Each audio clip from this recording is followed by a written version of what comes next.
Hi all, welcome back to Click.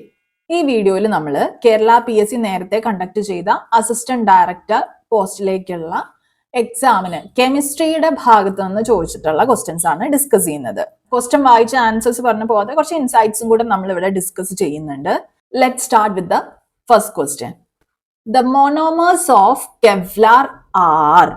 നമുക്ക് 4 options തന്നിട്ടുണ്ട്. Kevlar എന്താണെന്ന് നമ്മൾ പഠിച്ചിട്ടുണ്ട്. എന്താണ്? It's a high strength aromatic polyamide. വേണമെങ്കിൽ നമുക്ക് അതിനെ എന്തെന്നും പറയാം? അരാമിഡ് ഫൈബർ എന്നും പറയാം. കെവ്ലാറിന്റെ സിന്തസിസിന് യൂസ് ചെയ്യുന്ന മോണോമേഴ്സ് 2 എണ്ണാണ് ഉള്ളത്. ആദ്യത്തത് PPD which is paraffenylene diamine.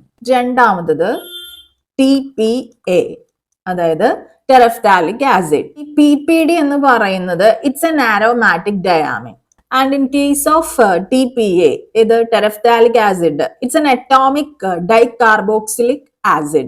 ഈ monomers ഉണ്ടല്ലോ, ഈ പറഞ്ഞ 2 എണ്ണം, they undergo polycondensation to form Kevlar, which has what we say strong hydrogen bonding between polymer chains, giving it high tensile strength and thermal stability. അപ്പോൾ നമുക്ക് തന്നിട്ടുള്ള options നോക്കൂ. First one hexamethylene diamine and adipic acid. ഇതെന്ന് പറയുന്നത് monomers of nylon 6,6 ആണ്, not Kevlar. Second option എന്ന് പറയുന്നത് ethylene glycol and terephthalic acid. ഈ ഒരു 2 മോണോമേഴ്സ് എന്ന് പറയുന്നത് used in the production of polyethylene terephthalate, അതായത് പെറ്റിന്റെ PETയുടെ പ്രൊഡക്ഷന് വേണ്ടിയിട്ടാണ് യൂസ് ചെയ്യുന്നത്. Now coming to the third one, metaphenylene diamine and isophthalic acid. ഇത് യൂസ് ചെയ്യുന്നത് പ്രൊഡക്ഷൻ ഓഫ് നോമെക്സ്. വേറൊരു ടൈപ്പ് അരാമിഡ് ഫൈബർ ആണ്. Right answer is option D which is paraphenylene diamine and terephthalic acid. ഇതാണ് കെവ്ലാറിന്റെ സിന്തസിസിന് വേണ്ടി use ചെയ്യുന്ന monomers. Let's move to the next question. What is the purpose of developing chamber in TLC? TLC എന്ന് പറയുമ്പോൾ thin layer chromatography ആണ് ഉദ്ദേശിക്കുന്നത്. എന്താണ് ഈ TLC എന്ന് പറയുന്നത്?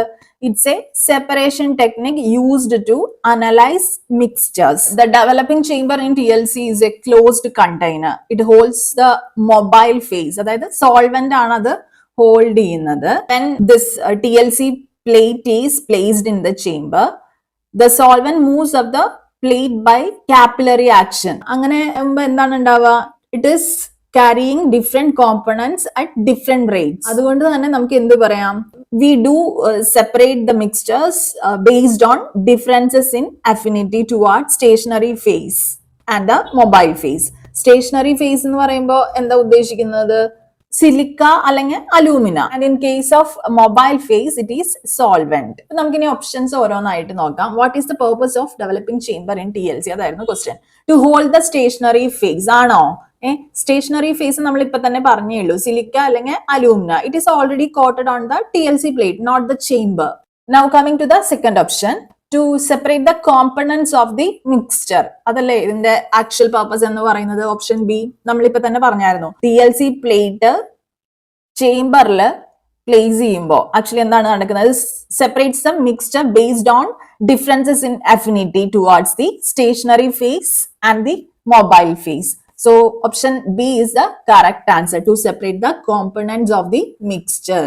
ഇനി option C just ഒന്ന് നോക്കി നോക്കാം നമുക്ക്. To visualize the components of the mixture. Visualization ചെയ്യുന്നത് actually using UV light അല്ലെങ്കിൽ എന്താ പറയുക chemical stains after the separation occurs. അപ്പോഴാണ് നമ്മൾ visualization ചെയ്യേണ്ടതുള്ളൂ. അപ്പോൾ option C അല്ല answer. And coming to the fourth one, to mix the mobile phase. Mobile phase is already pre-mixed before being placed in the chamber. So option D alla obviously answer. So the right answer is option B, to separate the components of the mixture. Now coming to the next question, which of the following is a p-type dopant for polyaniline? 4 options നമുക്ക് തന്നിട്ടുണ്ട്. ഒറ്റയടിക്ക് തന്നെ നമുക്ക് answer പറയാവുന്നതേ ഉള്ളൂ. Iodine. Polyaniline എന്ന് പറയുമ്പോൾ it's a conductive polymer that can be dope to enhance its conductivity. ഇങ്ങനെ polyaniline dope ചെയ്യുമ്പോൾ ഇറ്റ് ഇൻവോൾവ്സ് ഈദർ p-type അല്ലെങ്കിൽ n-type പ്രോസസ്. p-type പ്രോസസ്സും n-type പ്രോസസ്സും ഇത് ഇൻക്ലൂഡ് ചെയ്യുന്നുണ്ടായിരിക്കും. പി ടൈപ്പിന്റെ കേസിലാണെങ്കിൽ നമുക്ക് പറയാം ആക്ച്വലി ഓക്സിഡേഷൻ നടക്കും. Okay, and in case of N type എന്തായിരിക്കും നടക്കുക? Reduction ആയിരിക്കും നടക്കുന്നുണ്ടായിരിക്കാം. പി ടൈപ്പ് ഡോപ്പിംഗ് വഴി നമുക്ക് എന്ത് ചെയ്യാനായിട്ട് സാധിക്കും? It increase the number of positive charge carriers. ആരാണ് ഈ പോസിറ്റീവ് ചാർജ് കാരിയേഴ്സ് എന്ന് പറയുന്നത്? Holes in the polymer. പോളിമറിന്റെ കേസിലാണ് കേട്ടോ പറയുന്നത്. അയോഡിൻ എന്ന് പറയുന്നത് iodine I2. Okay, it's a well-known P-type dopant because it acts as an oxidizing agent, removing electrons from polyaniline and thereby enhancing hole conduction. I hope you got the point. Let's check why not other options are correct. Now, the first one is lithium chloride. ഇത് നമ്മള് P type ഡോപ്പന്റ് ആയിട്ട് സാധാരണ use ചെയ്യാറില്ല. It primarily effects ionic conductivity. ഇനി അടുത്തത് hydrazine. അതെന്ന് പറയുന്നത് it acts as an N type dopant ആണ്. Okay, because it donates electrons. അത് നോട്ട് ചെയ്ത് വെച്ചേക്കണേ, ഈ ഓപ്ഷൻ ബി എന്നുള്ളത്. ഇനി next option C, alkali metals like sodium or potassium. These are N type dopants as they donate electrons reducing polyaniline. ഇതും N type ആണ് കേട്ടോ. Finally comes the right answer, which is iodine. Moving to the next question. The low thermal expansion of borosilicate glass is primarily due to the presence of boron trioxide. Borosilicate glass എന്ന് പറയുന്നത് it is known for its low thermal expansion coefficient. അതുവഴി എന്താണ് ഉണ്ടാവുന്നത്? Which makes it resistant to thermal shock. ഈ low thermal expansion കാരണമാവുന്ന ഈ component എന്ന് പറയുന്നത് boron trioxide ആയിരിക്കും. ഈ ബോറോൺ ട്രയോക്സൈഡ് ഗ്ലാസിന്റെ സ്ട്രക്ചർ തന്നെ മോഡിഫൈ ചെയ്യും, reducing its expansion when heated and increasing its thermal stability. നമുക്ക് ജസ്റ്റ് ചെക്ക് ചെയ്യാം why not other options are right. First one is aluminium oxide which is Al2O3. ഗ്ലാസിന്റെ ഹാർഡ്നെസ്സും durability ഒക്കെ improve ചെയ്യാനായിട്ട് help ചെയ്യുന്നുണ്ടെങ്കിലും it does not primarily control thermal expansion. Silicon dioxide നമുക്കറിയാം SiO2. ഇത് ഗ്ലാസ്സിലെ ഒരു മേജർ കോമ്പണന്റ് ഒക്കെ തന്നെയാണ്. But in pure form it does not have the low expansion property like borosilicate glass. Okay, ഇനി ലാസ്റ്റ് വൺ ഏതായിരുന്നു? Zirconium oxide, അതായത് ZrO2. ഇതിന്റെ കേസിൽ എന്ന് പറഞ്ഞാൽ these are used in ceramic material. Obviously it is not responsible for borosilicate glasses low thermal expansion. Okay, so the option D is also not the answer. Right one is boron trioxide. Let's go to the next question. Which of the following ingredient in Portland cement regulates the setting time of a cement? കണ്ണടച്ച് ഉത്തരം പറയാം. Gypsum. Why gypsum? Gypsum എന്ന് പറയുമ്പോൾ basically എന്താണ്?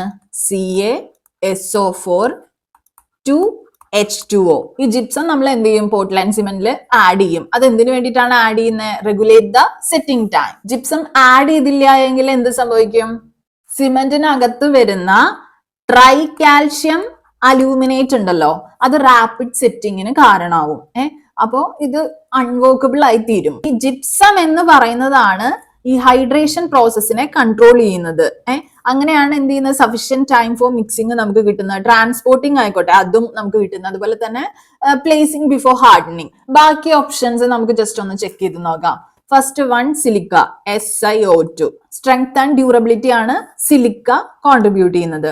ഇനി iron oxide which is Fe2O3. ഇത് setting ടൈമിലേക്ക് ഒന്നും കോൺട്രിബ്യൂട്ട് ചെയ്യുന്നില്ല, ഒരു റോളും ഇല്ല.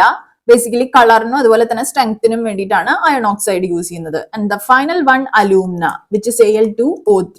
ഇത് it improves quick setting and resistance to high temperatures. Setting ടൈമിനെ റെഗുലേറ്റ് ചെയ്യുന്ന ഒരു ഇൻഗ്രീഡിയന്റ് ഒന്നും അല്ല. So the right answer is of course option C, gypsum. Moving to the next question. TGA can be used for. TGA എന്ന് പറയുമ്പോൾ എന്താണ്? Thermogravimetric analysis. It is used to measure the thermal stability and composition of materials by analyzing weight loss of a function of temperature or time under controlled heating. അത് match ചെയ്യുന്ന explanation ഇതിൽ ഏതാണ് വരുന്നത്? Determining the melting point of a material പറയാൻ പറ്റുമോ? നമുക്ക് ഇല്ല, because TGA does not measure melting points. Instead differential scanning calorimetry is typically used for this. Differential scanning calorimetry. Differential scanning calorimetry ആണ് ഈ ഒരു determining the melting point of a material അതിന് വേണ്ടിയിട്ട് use ചെയ്യുന്നത്. So the first option is not the answer. Now option B, measuring the specific heat capacity of a material. അതിനും നമ്മൾ ഇപ്പോൾ തന്നെ പറഞ്ഞ ഡിഫറൻഷ്യൽ സ്കാനിങ് കലോറിമെട്രി മെത്തേഡ് ആണ് use ചെയ്യുന്നത്, TGA അല്ല. Moving to the third option, which is studying the phase transitions of a material. നമ്മൾ പറഞ്ഞു TGA primarily ട്രാക്ക് ചെയ്യുന്നത് മാസ് ചേഞ്ചസ് ആണ്.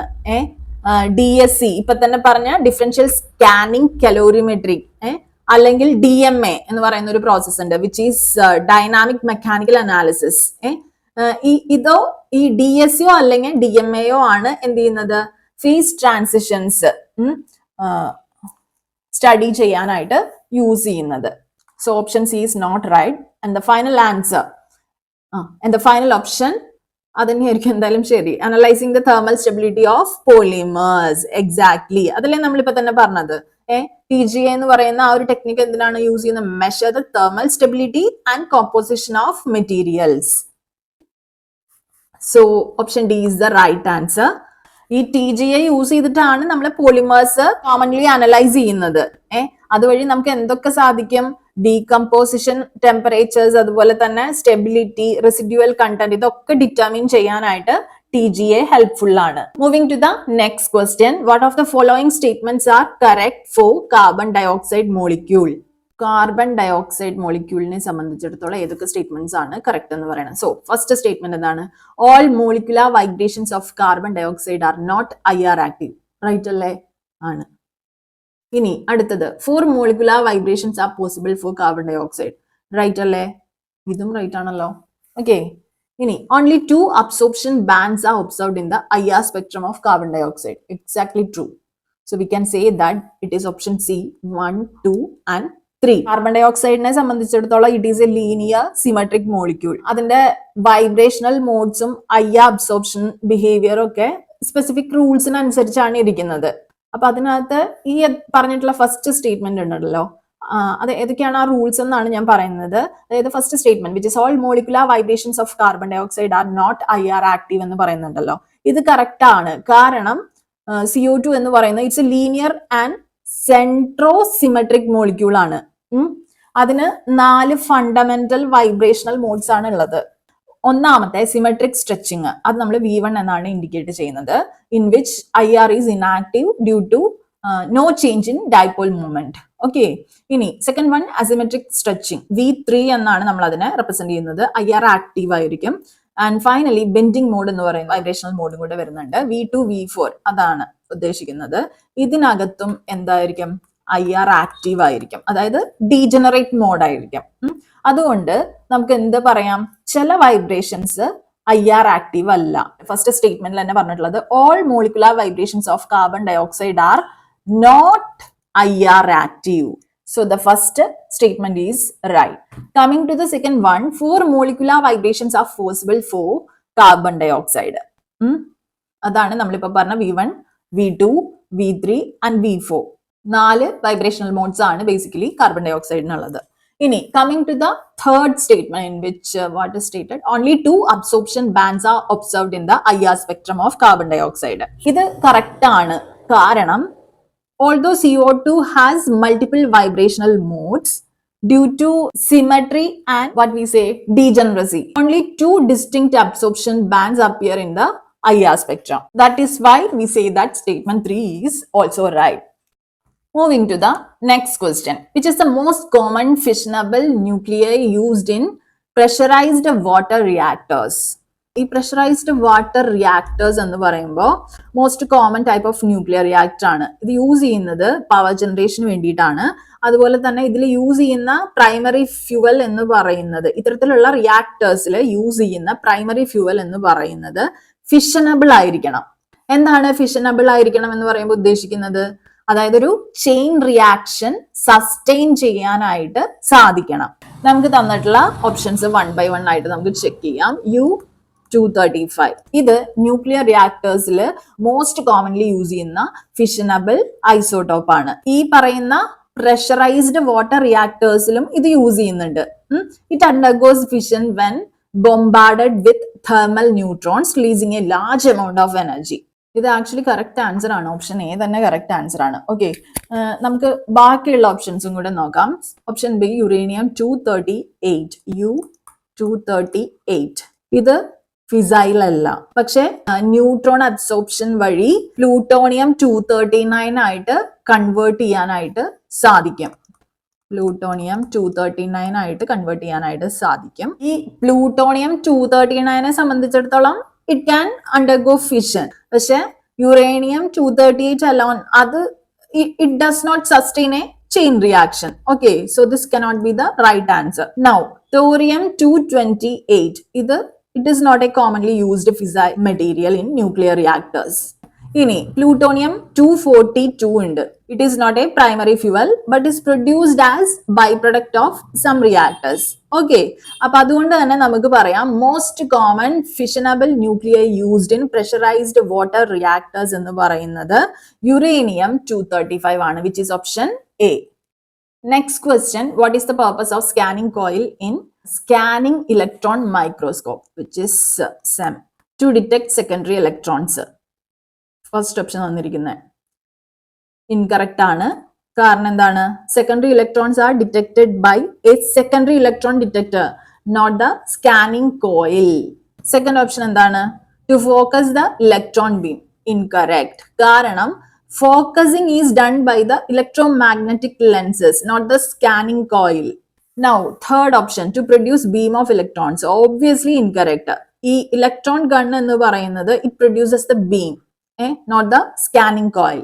So we can say that option D is the right answer. Let's check if it is the right answer or not.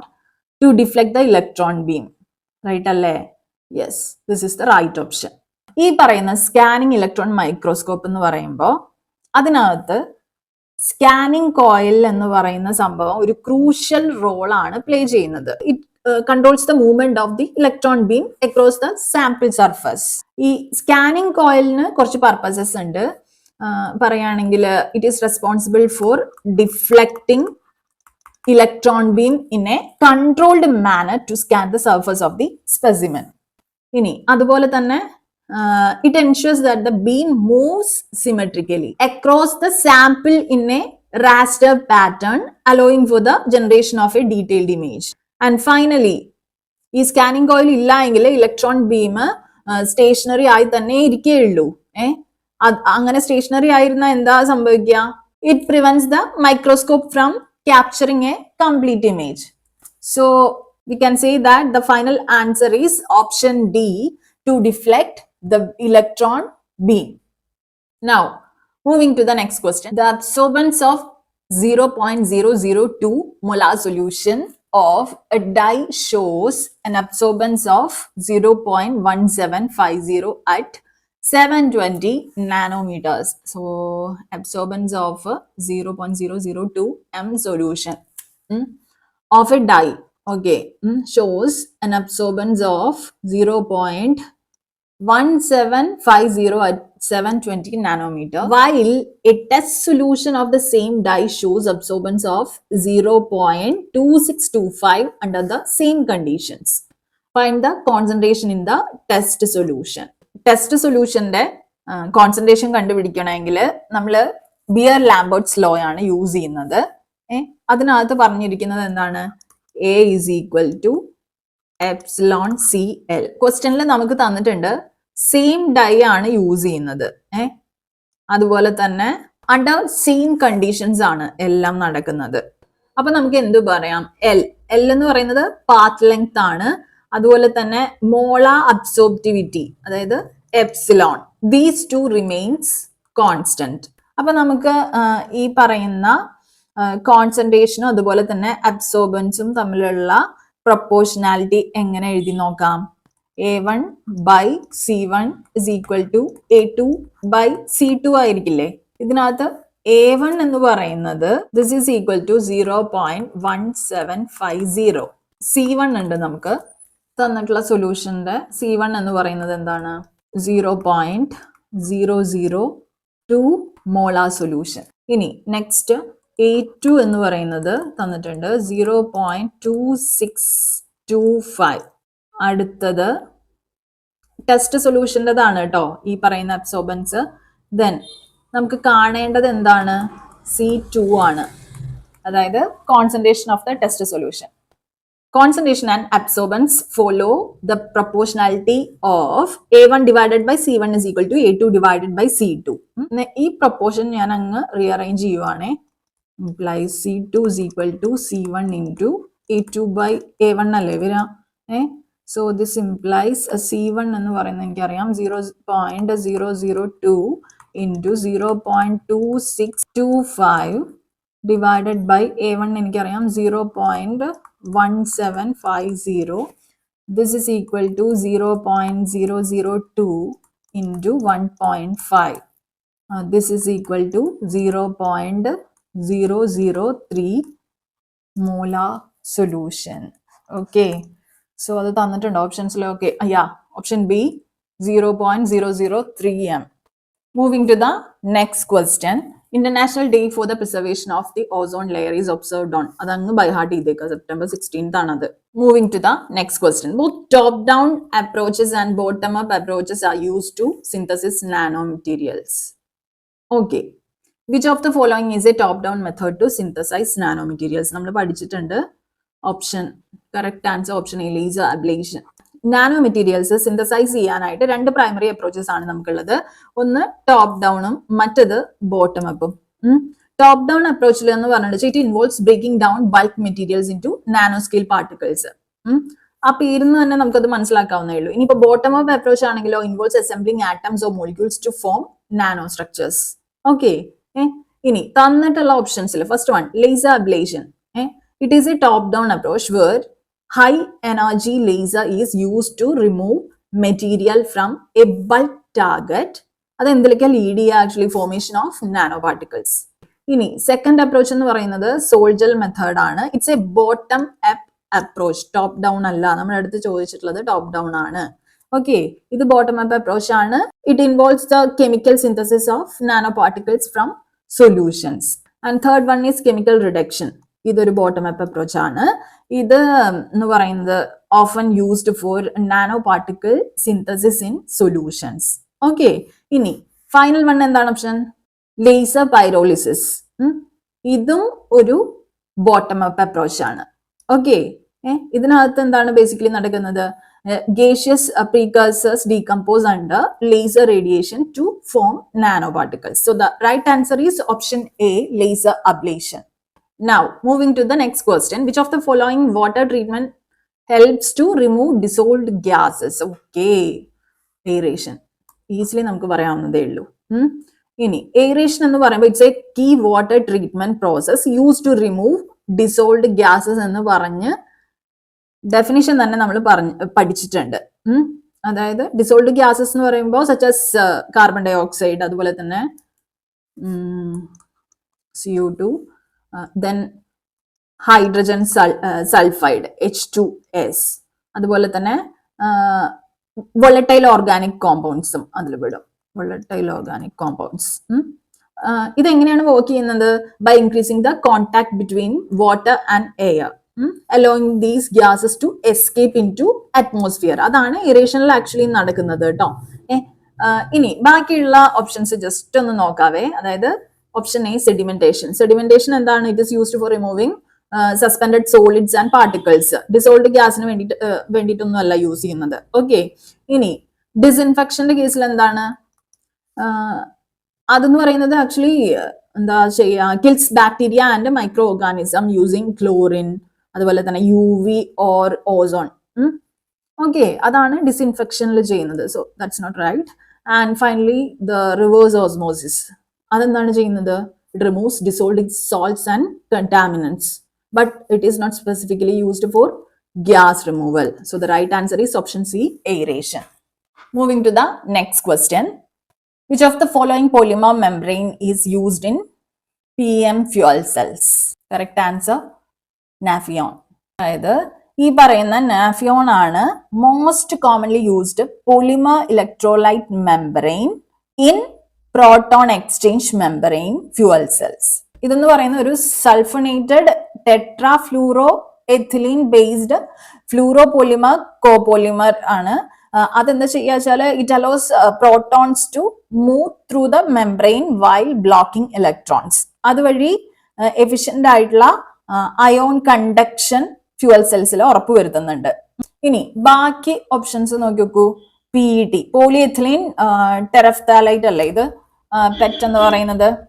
It is used in packaging and textiles, not in fuel cells. Okay, so PET is not the right answer. Okay, coming to option B പറഞ്ഞു നമ്മൾ. ഇനി C എന്ന് പറയുന്നത് PPE പോളിഫെനിലൈൻ ether അല്ലേ. അതെന്തുകൊണ്ട് right answer ആവുന്നില്ല? കാരണം ഇത് used in electrical and automotive applications. Okay, final option Teflon. ഇതും യൂസ് ചെയ്യുന്നില്ല കാരണം it is known for its non stick properties and chemical resistance. So it is not suitable for proton conduction in fuel cells. Now the final question ഇതാണ്. Blue baby syndrome അല്ലെങ്കിൽ methemoglobinemia. It is caused by excess concentration of dash in drinking water. First option, nitrate ions. That's the correct answer. And let's see why it is right. ഈ പറയുന്ന blue baby syndrome അല്ലെങ്കിൽ ഇപ്പൊ പറഞ്ഞ അതിന്റെ വേറൊരു പേരാണ് മെത്തീമോഗ്ലോബിനീമിയ. It is caused by the presence of high levels of nitrate ions in drinking water. അതായത് when infants consume water contaminated with nitrates, the nitrates are converted into nitrites in the body, which then react with hemoglobin in the blood to form methemoglobin. ഈ പറയുന്ന methemoglobin reduces the blood's ability to carry oxygen, leading to bluish skin discoloration and potentially serious health issues. Okay, ഇനി ബാക്കിയുള്ള options നിങ്ങൾ നോക്കൂ. Second option fluoride ions. ഇത് drinking വാട്ടറിൽ excess ആയി വരുവാണെങ്കിൽ ഫ്ലൂറോസിസ് ആണ് വരിക. Not this blue baby syndrome or methemoglobinemia, അതല്ല വരിക. ഓക്കെ, ഇനി ലെഡ് അയോൺസ് ആണ് കൂടുതൽ കാണുന്നതെങ്കിൽ നമുക്ക് പറയാം ഇറ്റ് കോസസ് ലെഡ് പോയിസണിങ്. ഇനി ഫോസ്ഫേറ്റ് അയോൺസ് ആണ് കൂടുതലെങ്കിൽ it is not link to blue baby syndrome at all. So here I am winding up this video. If you feel like this is a useful video, please press the like button. And if you have any doubts or suggestions or opinions, you can write it in the comment section. And if you haven't subscribed the channel yet, please do subscribe. So here I am signing off.